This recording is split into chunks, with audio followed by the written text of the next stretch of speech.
Man, welcome to another episode of Real Shit Let's Talk podcast. Man, today we got the best financial planner in the world, Tiffani. Heron. Hey. Talk about it. Let's get into this financial planning. So, do you financial plan yourself your whole life, the whole way through? My whole life, yes, absolutely. And before I actually became a financial planner, I would say the first time I ever created a plan was right when I graduated high school. I had a 2-year plan mapped out of everything. Of everything, but did you go to college? I did go to college. Did you finish? No. That doesn't sound like a plan, though. No, I didn't finish because I had bigger purpose and a bigger why. So my actual major would have been biomedical engineering. Okay. And my first pathway was to become a trauma surgeon.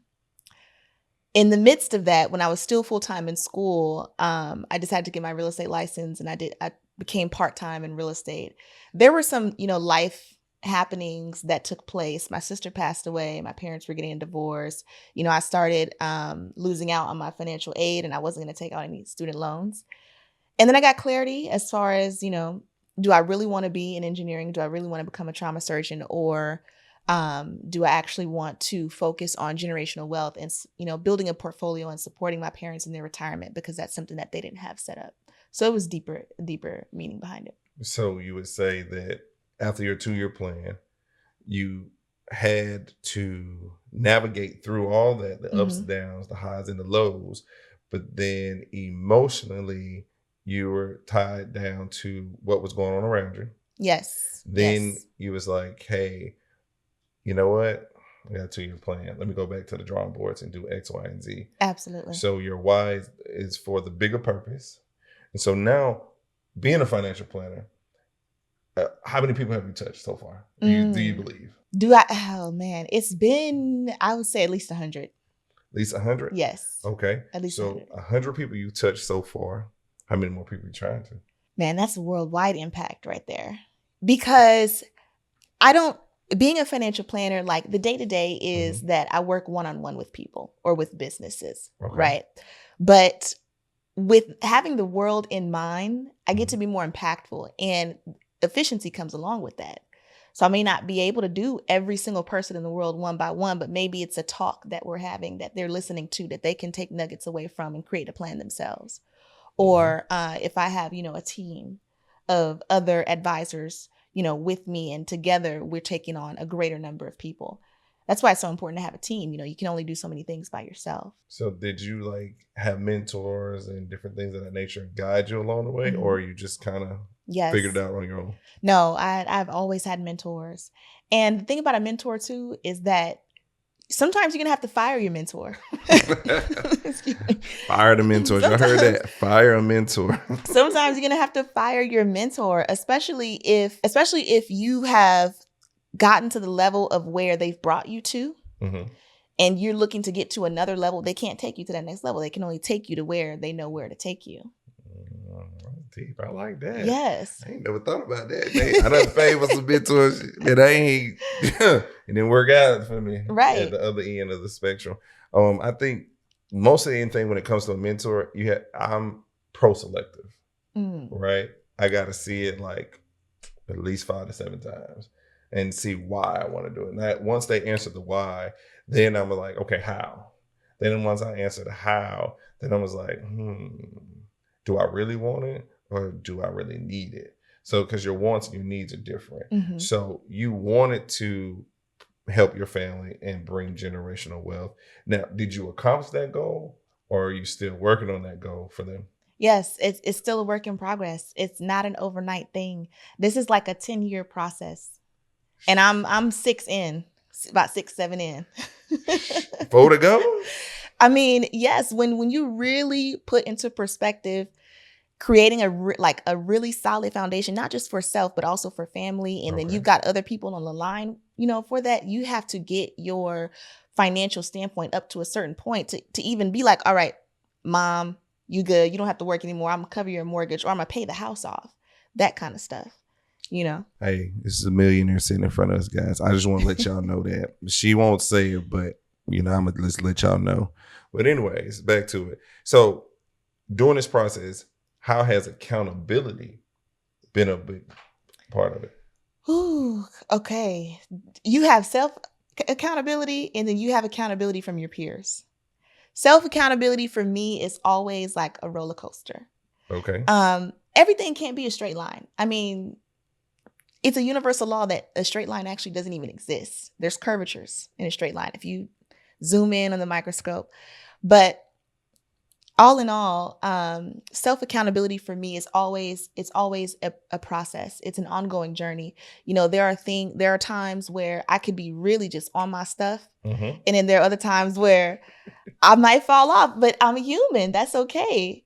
But as long as I also have a supportive people around me, whether that Okay. be my mentor or friends, you know, like yourself, who can also hold me accountable, and you know, we are like, you know, holding each other accountable and just really allowing ourselves to be our highest self, I like it. and holding a certain standard for each other. I like it. I feel like at the first time meeting you, like say your presence, it was still one of those things where it's like, hey, she a businesswoman. You get straight to the business. Hey, listen, hey, this is who I am. I can help you. If I can't, I wish the best for you. That's like that's like cut straightforward, you know. So like one of the things that I look at when thinking about a financial planner, I always think they got their life planned out already. Mm-hmm. But you pretty much kind of have it. You're 6 years in on a 10-year, like I'm gonna say a 10-year sentence, Mm-hmm. right? And so you're like, I'm 6 years in. How does that feel? Now, how do you parent? What do your parents think? What do they think about when you, I guess I would say, dropped out of school? Mm-hmm.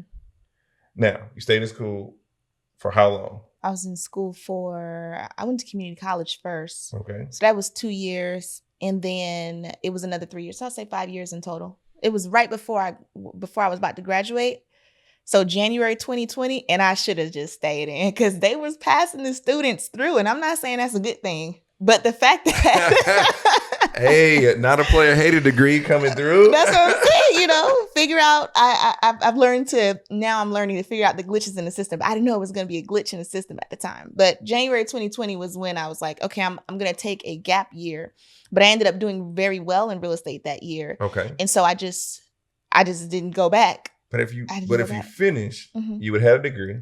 Yes. And you would have had no school debt. Correct. And you would have still continued on the process of where you were headed. Yes, absolutely.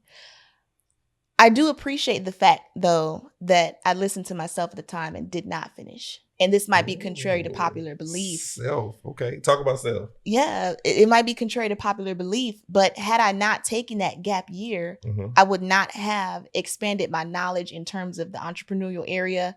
Okay. I would not have really amassed the connections that I built during that year, went to 10X Growth Con and all these other different conferences and stuff like that, and really started building upon my personal development.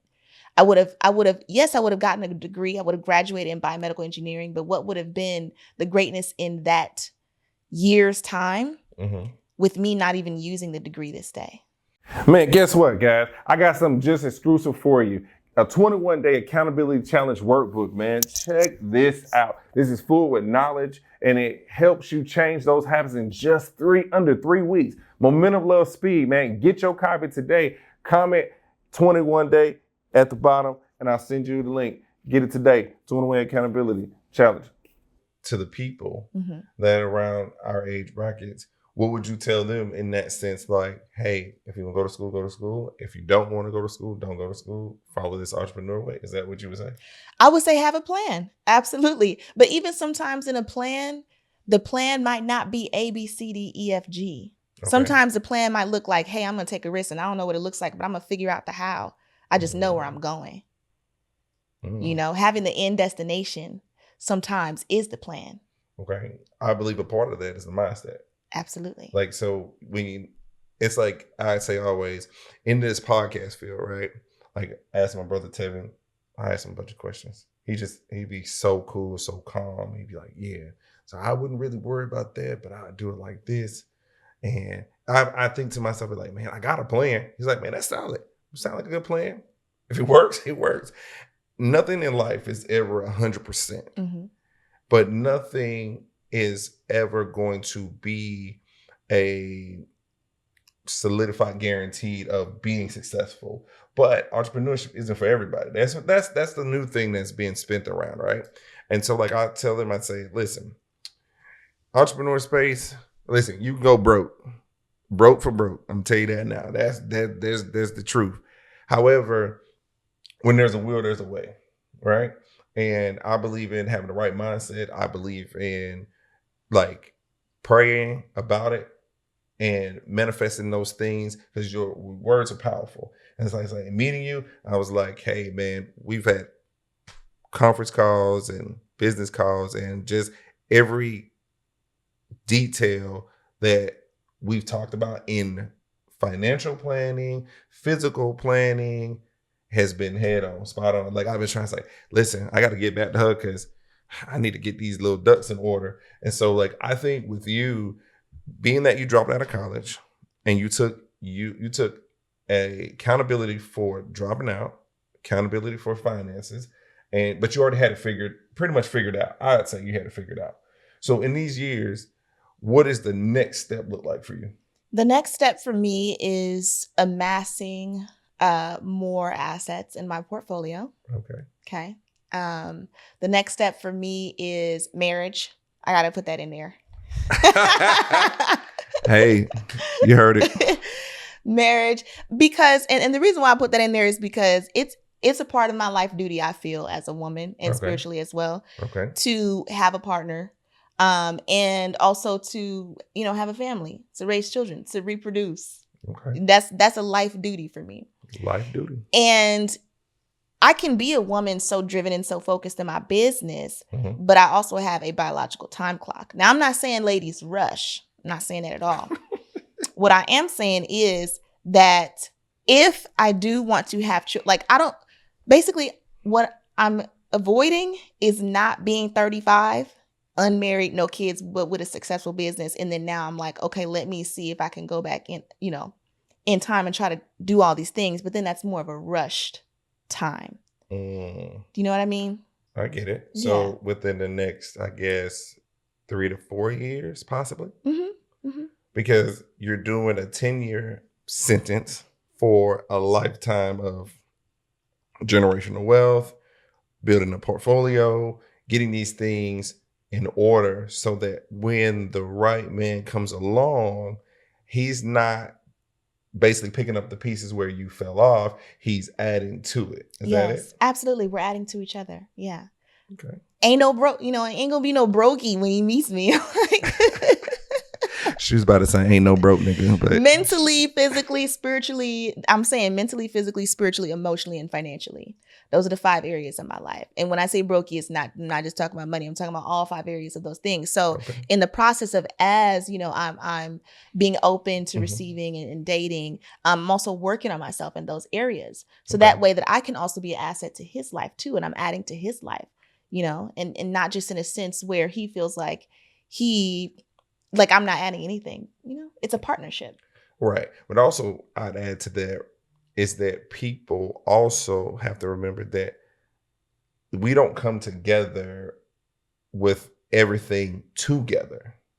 You know what I'm saying? So if a person has 3 of the 5, but those 3 of the 5 are the best top qualities on a list, or such as we say the person that we ideally want to be with, or the ideally who we love, this, that, and the third, I think that it's better to not necessarily just accept it, but say, hey, how can we build up these other departments so that at least it balances out? Because like I'll say for you, right? You're driven. So you're driven to do this one thing that you set audaciously for your family before even becoming a family. You did it with a broken family. Now you're doing it by yourself. And then you're doing it with a team. So those things take different tolls on you. That's just like I look at it, right? And so then now I'd say that if they have 3 of the 5, I'm good. That's just for me. I'm 3 of the 5, I'm good. 5 on 5 is even better. But as they say, nothing's ever guaranteed, right? Right. So when you look at that, are you willing to accept a person that 3 out of 5? Absolutely. Okay. Yeah. I've even got my list too. I got my list. You in this list. You know who you copy Donnie. Donnie has a list? Donnie has a list. When she did what's that guy? He marriage and something. He's at a bald head. I forgot who he was. It was one of her last episodes. Shoot, I gotta look it up. I'm gonna look it up. But yeah, she has a list and on her phone, and they went through it, and it was like, you got a list. Mm-hmm. How big is your list? It's got the 5 areas. That still not a number. How big is your list? There's at least 15 things on there. Oh, and I thought she was gonna say something like 100. You know what I'm saying? No, there's at least 15. Okay, so in those 15, they're breaking down to categories or broken down to categories? Broken down to categories: physically, mentally, emotionally, spiritually, financially. What's your top 3? I didn't really put a top 3 because they're all of equal importance to me, and I know that I bring all of those to the table. So, like, if you come in with less than that, it's got to be equal caliber or greater. How has the dating scene looked for you? Dating scene is great. Dating scene is great. Now, I am a bit selective, I must say. Oh. So just because everybody like, I want to take you on a date, doesn't mean I'm going on the date. Okay. Well, they call it what would a typical date look like for you?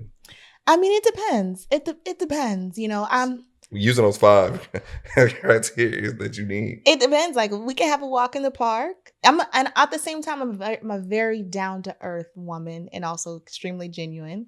And like, you don't necessarily need to lead with a $500 dinner. Okay. Because you can be a high earning man, but not a high value man. I need to see what actual intrinsic values you have going on. Okay, say that again. Listen, I like that. You can be a high earning man, but not a high value man. Okay, I like that. Damn. So I'm looking for other things too. Okay. Yeah. Okay. So what does that look like? You want me to tell you? Yeah. You want me to bring out the list? You can if you want to. I got the list right here, y'all. So it includes things like working out. Like, does he do some sort of physical exercise, you know, at least 4 times a week? And I'm not saying he had to be in the gym every day. You know, he could have had knee surgery or something, and most he can do is walk and lift a couple weights. But at least he does some sort of physical exercise. We're looking at this list exclusively, y'all. So mentally, he's into personal development. He reads books, visits conferences, always learning and thirsty for knowledge. He's peaceful. He's wise. Physically, he has internal and external health discipline, so that exercising at least 4 times a week, like I talked about. I'm going to skip this next one. Hey, listen, this is real shit. Let's go. Can pick me up with 2 hands. He has great dental and physical hygiene, eats to live, desires a family. Spiritual, he's open to my faith. He reads either the Quran or the Bible without judgment. And he's in tune with the understanding and being of God consciousness, because it's also a way of being.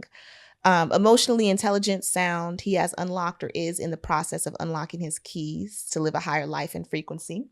He listens to me and listens to understand, resolves my anxious emotions. Unconditional love from the heart, kind, generous, is of service to others with a full cup, because he knows that service to himself is just as important. And he provides space for me to feel emotionally safe. Financially, he has the ability to provide for the both of us without stress. I said ability to. I didn't say has to, okay? Keywords. Ability to provide for the both of us without stress, worry, or anxiety. Good or excellent credit, and has an active savings account and or cash flowing investments. Now, guys, when y'all listen to this, how many of y'all fit this description for? And if you do, hey, she wants you. Holla at me. I love it. Wow, that was more than that. That sounded to be more than 15 things, but they were spot on. So how did your mindset shift to be as detailed and prepared in that manner? Yes, it definitely takes development. Like, a woman, in order to create a list like this, has to be personally developed, mentally in tune, have a great mind flow, in order to be able to create a list like that, and understand also what value she brings in order to ask of something from another man. Like, you know, a lot of these women have these fictitious lists, like, oh, he got to be 6'9", 6 figures, and, you know, look like this, tall, dark, and handsome, or whatever the case may be, all these specifications. And at the same time, how much money are you actually making? You know, and the fact that she wants a 6-figure man, there's a very small percentage of men actually in the USA that make 6 figures and above. And Right. then being in our culture, how many of them look like you? You know what I'm saying? So there's a very small pool. So, Miss Woman, what are you bringing? Miss Lady? Miss Woman, what are you bringing? That's the question. But as being a financial planner, now how does this fit in your timeline of, so you're 6 in, how does this fit in your timeline? Mm-hmm. And what, so you said 4 years, is it fitting in a 4-year plan, or this is for the rest of your life? This is within my 4-year plan. Okay. I have a very strong feeling that either I've met my husband or I will be meeting him in the next 1 to 2 years. Okay. Yeah. Hey, if y'all out there, listen, like, comment, say you the one for her. Let her know. So what other things do you do outside of the financial planning? You know, that's a stretch for me, to be honest with you, because I've been so used to so the way that I was raised from a very young age, there was always a precedence on education, you know, career. What are you going to do when you get older? How are you going to have money? How are you going to just build and develop? Right. And so I had always been focused on what's my next step? Where's my next level? What's my next plan? And so in the last year, I've finally been able to, I went to an emotional intelligence training or whatever, and I was able to actually just kind of step down a notch and really be present and in the moment and understand that I can have a timeline for things, but also being open and receptive to the way that happens. It's having an intention, but being okay or detached to the outcome of the time frame and the way that it looks. So being that things don't always work out the way they do, being this financial planner, with everything, when something doesn't work out, how do you handle that emotionally? Emotionally, dang, that's a good one. So when things don't work out, at this point, I'm detached, right? So when you have great intention and you just put the love and the energy out there for the outcome, but you're also unattached and detached and not having the expectation, when you don't have that expectation, then you don't have that emotional effect where you're like, dang, that really sucks. Or I feel depressed that it turned out the way that I didn't want it to. You get what I'm saying? So I used to have an emotional attachment. And what that used to look like was worry, anxiety, stress, a little bit of a depressive state, you know, because it's like, oh, I got this, but it wasn't really how I wanted it to look or how I expected it to feel. So I let go of expectations. Okay. So you let go of expectations. I let them go. That's it. Okay. So now, being that you like detach from it, then what's the next step after that? Like, what is that? What happens after that? Like, you detach yourself, then you just move on to the next? It's either I move on to the next or I go for the same goal again. Okay. I go for the same goal again because it could just be that I didn't get the goal, but maybe it's going to take a little longer. And if it's something that I want to work out, and when it comes to manifestation and declaring something in your life, I command things in my life. Okay. So when you command things, it's going to work or it's going to work. Okay. There's no plan B. It's only a plan A. So it's either A or A. And when you give yourself just that ultimatum of it being A or A and no B, that means it's going to work. But now you just get to be patient with the time. And patience is also a blessing. It allows you to be present. It allows you to really enjoy the journey and be where you are and, take in the challenges for what they are and just the growth process overall. It's extremely powerful. I can dig that. So let me ask you this then.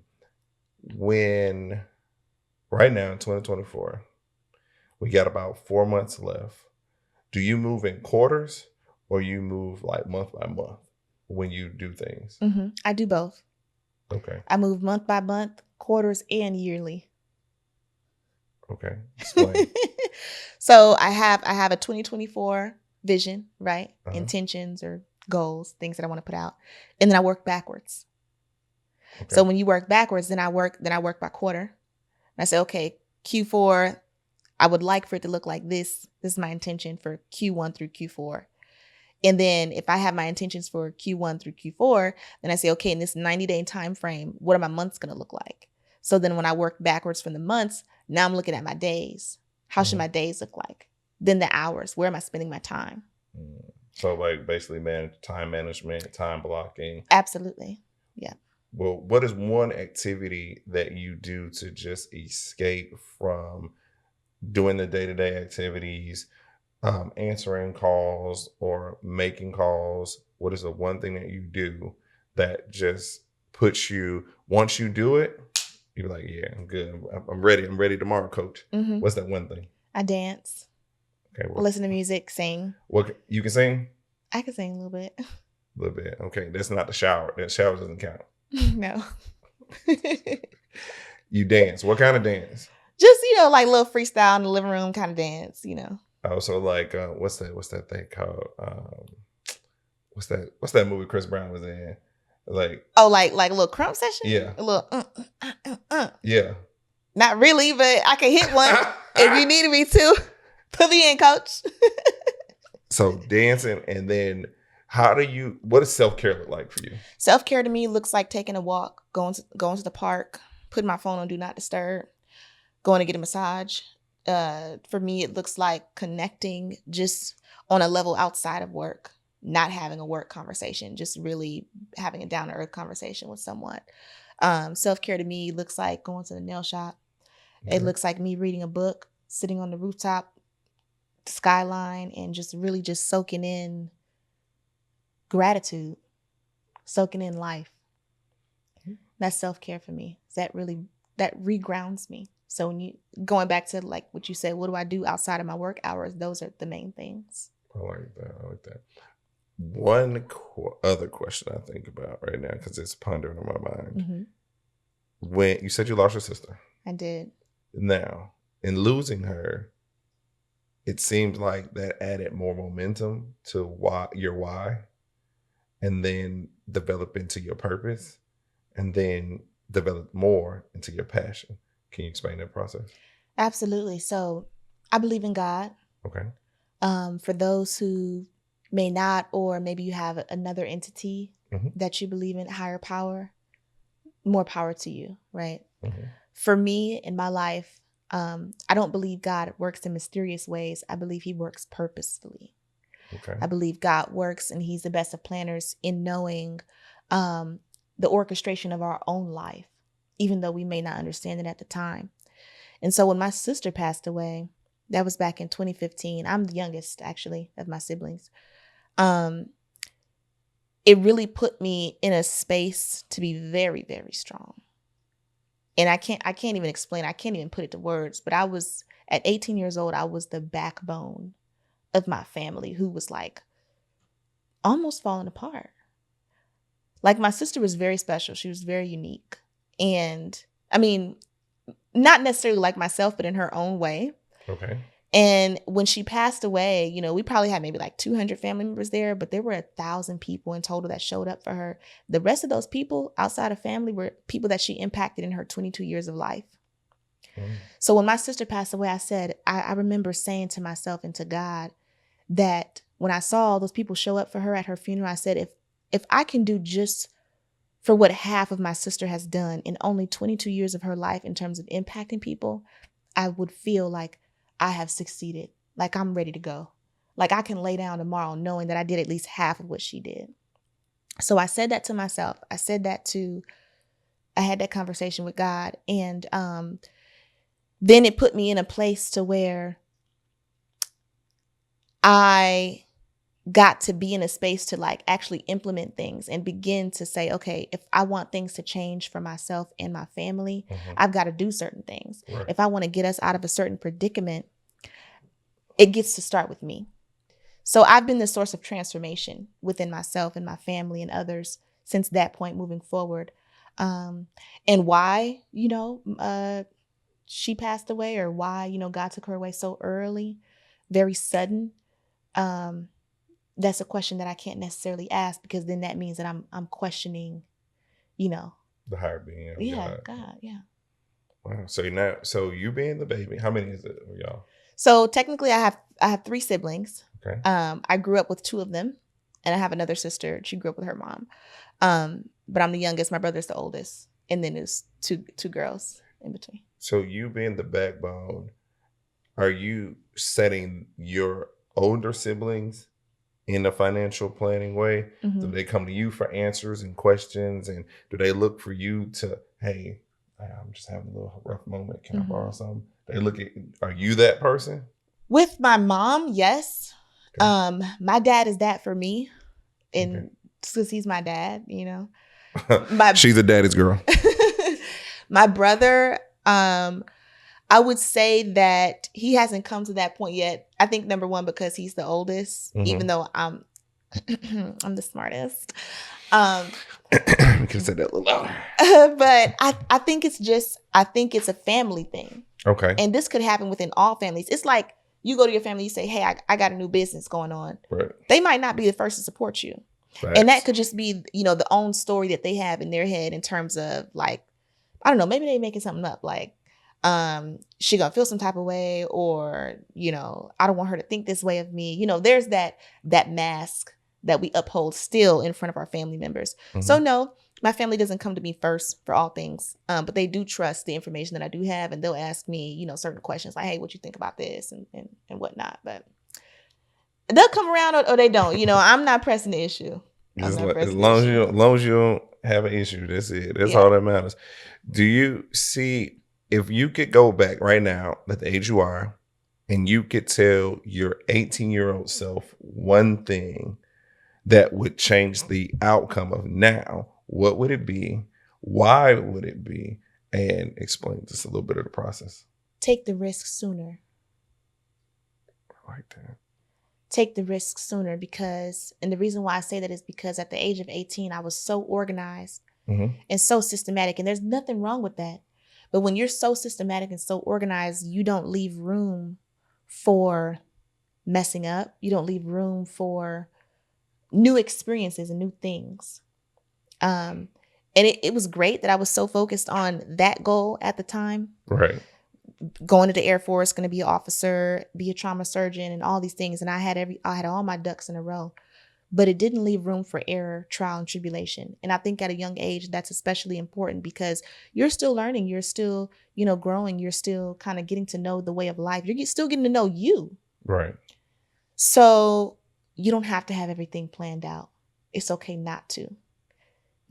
I think between the age of 18 and 28 is where you should really be doing anything and everything that you can, anything that comes to your heart, to your mind that you want to do, and, figure out. You mentioned something just now. You went to the military? So I was in officer training.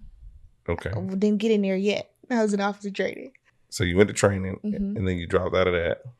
Actually, I got kicked out, and it was...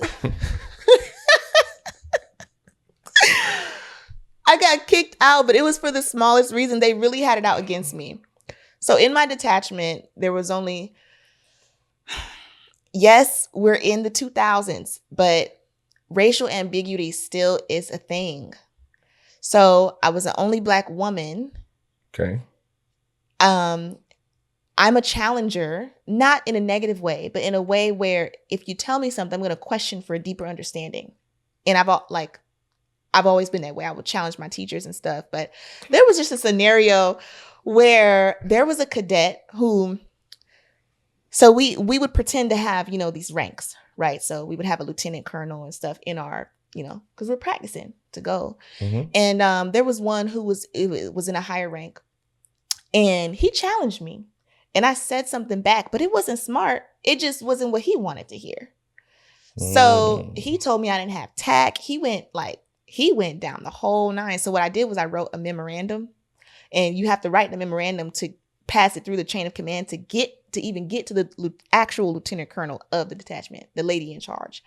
And she was Southerner, country, blonde hair, blue eyes, I'm just saying, like the typical she was. And so that situation happened, and she would pick on me quite a bit.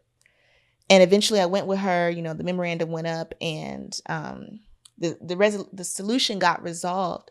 But then she brought up another situation where she's like, oh, you don't have full coverage insurance on your vehicle. You only have liability. You need full coverage to be here, which was not true. But she was looking for something like nitpicking for to get me out of the program. Yeah.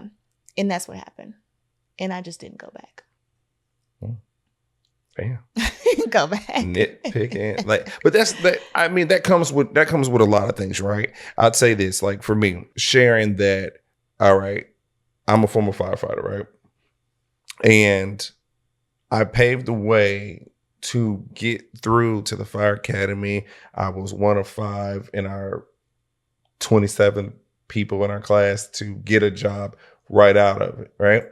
And I went into this one town to, get a job or whatever. And I was working on my EMT at the time and just, getting through. And one department that I got accepted to, it was cool. We were doing our thing, and I was really new to it, right? Because you know how they say, I'm new to this, you're true to this type of ordeal. It was one of those things. And it was this one thing where I was like, yo, I got to get my family out of this financial struggle. And I mean, I'm talking about my family, like as far as to like have kids, different things of that nature. I'm trying to build. I need to get a house, like all of these things that are happening at one time, but I'm trying to build, right? And so it was this one incident, and it was a blue-eyed, blonde dude who, I'm not saying I hate him, I just dislike him. Because I was talking to a female officer of the fire department of, hey, how can you get more hours? Like, you've been working A shift, B shift, C shift. How did you do it? How'd you get it? Like, I need to get, in a way, this money. I need to get bigger, like better, grow, and all this other things. And as we were having a conversation, I whipped out my phone and I was like, hey, is it okay that either I email you or that I call you just for more questions, because I'm learning, because I'm going through. I'm a rookie. So I'm going through. I'm trying to get there and everything. And so one guy saw it, and he's already at this particular station, and he made something up, said something about it. When we got back to our station, we were like crucified in a way. And it was, and I didn't understand it, but it's like when you are a Black man in a multiracial job, things don't really work out to the way that you want them to. You kind of have to walk a thin line. And so as we were punished for it, we figured out why and everything like that. And everybody was mad. And even my team, they wanted to fight me. Wanted to fight me, but it was like, yo, listen, it ain't nothing but up from here. Trust me, you don't want these problems. I don't want to be a problem, because I don't like problems. But if there's a problem, no problem. That's the way I look at it. But we're going to solve it today. So after that, I was picked on. And I don't even know what he was. I guess I'll say my training officer. He said something to me that shook me and that made me realize that you don't give a fuck about me.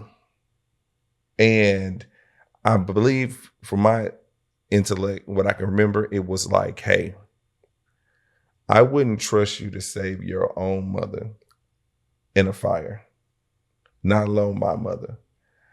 And I said, okay, bet. It hurt. Boy, that hurt. You don't know my mama. I don't know your mama. But I would tell you this. We met. We had to go meet bigwigs or whatever. And he lied to my face. I was like, he's like, yeah, we got a meeting tomorrow. They tried to do everything to get to me. They drug test me, pass. Skills test, pass. So I was holding my accountability, but they couldn't find anything. So what he did was he wrote like a dissertation type of thing or deal and set up where things looked so bad. Like there were captains that would pick on a button, like we dress up in our uniform or whatever, or our fire gear, which we call bunker gear. And my zipper didn't go all the way up. You're writing me up for that? But long story short, and to sum it up, it's just I realized they had it out for me being a Black man in a multicultural field. And it broke me because I did everything I could to get there. And we parted ways. And I realized is that they have no problem in this world of stripping just a man in general of everything. In the matter of 24 hours, I lost health insurance. I had life policy insurance. I lost dental, medical, everything in 24 hours. And I was getting my last check on Friday. And I knew at that point, I was like, I couldn't even face the music or facing my dad because I didn't want to tell him that I failed. Because a failure, a part of like what you said earlier in the financial planning or family planning or just planning in general, you never plan to fail, but you have to have the background to say, you know what if I do fail? What does that look like? I didn't have that because like you said, your A was A, but I had ABC. I was like, yo, I'm gonna do this. I'm gonna do it, and I did it. Got a job, I did it. Making money, I did it. It's a good field. I'm never going to hate or say anything bad about a fire department, but instead of harassing or instead of beating somebody down, we got to do the steps that pick you up. And that's like I say, I went to extra training and extra this and extra that, but the allegations or the way that they made me feel, it was like I let my boys down. I let myself down. And so when I say in this whole financial planning, you got to have the heart for it, right? Being that so that you not necessarily are going to make it perfect because nothing ever in life is perfect or nothing in life is ever guaranteed. You have to hold yourself accountable. And I snapped after 2019, 2020, I snapped. I was just like, yo, I'm doing what the hell I want to do, but I had to do other jobs to make ends meet or this, that, and the third. And it required me to do things that I'm not so proud of in the sense of late nights, early mornings, not really getting to spend more time, just ripping and running. So like, I definitely like what you do. And it's also passionate when anybody that wants to be an entrepreneur, anybody that's on that lamb life, you have to like take it with a grain of salt, right? And now that the people see that, entrepreneurs are making more millionaires, we have to create a society like you and I and Mr. Tevin and more Black millionaires. I've heard that statement the other day, and putting each other in position to say, okay, Tevin runs a media business, X, Y, and Z. I know he's on call, X, Y, and Z. I called Tiff, hey, listen, we had a plan to do X, Y, and Z for this organization. And we call somebody else and we call investors and different things of that nature. And everybody's eating off the one plate. Because what tends to happen is that we forget about each other. Because I can't eat off your plate or you can't share with me, But we have to change the demographics, change our mindsets. We have to get to another level of understanding and be at peace with it. But that entrepreneurship, it's hard, but I like it. So I want to say this is that Miss Tiffani has helped me plan out the next 5 years, 10 years, and I think we did 15. But the next 5 and the next 10, listen, before 5, I'm gonna be a millionaire. I'm telling you that now. That's gonna happen. But the next 10, my kids will already inherit and be millionaires before they even skin the surface of actually being knowledgeable of what's out there in the world. And so, like I like to say is thank you so much. And let's talk about it. How can they reach you? How can they get in touch with you? Yeah. So it's Tiffani Heron on all platforms. Tiffani with an I, Herron. And you can get in touch with me simply by sending a DM or sending an email. I'll see it. And yeah, we'll connect there. Okay. Well, listen, I like to say this, like I got to give a shout out to Supplement because I'm an affiliate with them, right? Like that. So, and I also have a 21-day accountability challenge workbook, right? And the link will be down there in the description and whatnot. So what this is that in 3 weeks, I am guaranteed you, whoever, that your habits will change, that your sense of direction and accountability will be so like transformal that it'll be transformational, transparent, and it's guaranteed to work as long as you put in the work. And it starts off with your SMART goals. One thing that I say I can point out to you, what you've done is you've stated how your measurable goals and how you're going to achieve those goals. And not only with the pitfalls or the things that have happened, you don't let that get you down. And I have to commend you on that. And this is a Black woman doing it, guys. This is not only financial planning, it's legacy. And like I said, everything that you do, man, holds accountability. So I'm gonna get you to take that challenge one of these days. Yeah. You know what I'm saying? But overall, guys, man, it's been a pleasure. It's been real. Listen, also tap in with her. You got to tap in with her because the way she mapped out my financial planning, listen, guys, it's amazing. And I like the what? Thank you. And maybe, like I said, we'll do a follow-up. Real Shit Let's Talk podcast. We'll do a follow-up.